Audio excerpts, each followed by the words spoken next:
темную РТС вы ждали, и я снова с вами. Это новый влог, как мы едем в Усть-Куломский район.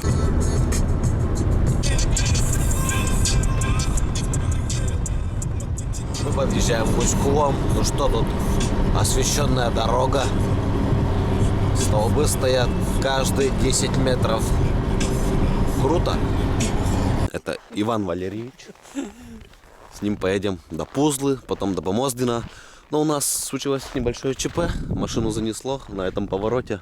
Сейчас ищем другую машину, которая нас вытащит. Мы поедем дальше. Йоу, все, машина вытащена, едем дальше.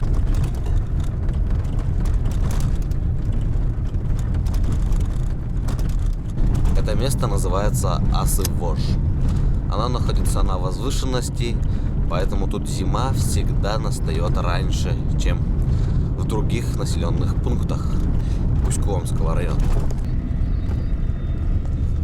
Проезжаем мимо старинных коми-домов. Им более 100 лет. Вот этот мост называется Спиридонов Пос.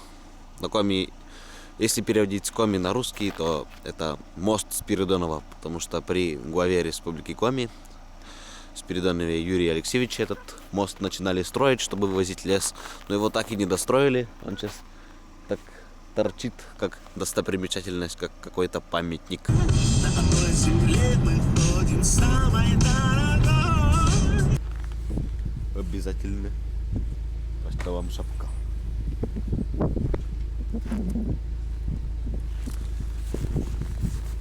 Надеюсь, я камеры не забыл. И все, приехали в село Пузла. Местные жители это село называют Пузляндия.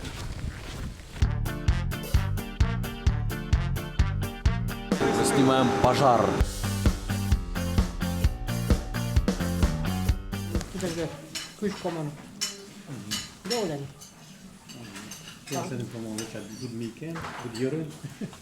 Скажите что-нибудь.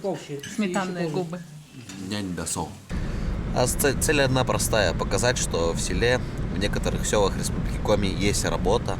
То, что люди могут при желании найти себе место поработать. Тут много работает коми людей. Это тоже важно было показать. В целом, тут можно трудиться. Да. Да уж. Мне, кстати, вот когда мы на улице, вот эти доски-то, ну, помнишь, там в одном месте доска, в другом месте, короче, там горбыль там какой-то. Я почему-то думала, что там мы сейчас туда зайдем, а там сразу машина такая, и она вот это сюда скидывает, а это сюда. Я очень удивилась, когда увидела там людей, и у меня, знаешь, сразу вот этот, как там, это шоколадная фабрика, как там назывались эти люди, лололупсы там какие-то, или как? Кто там все делает? Вот такая же ассоциация.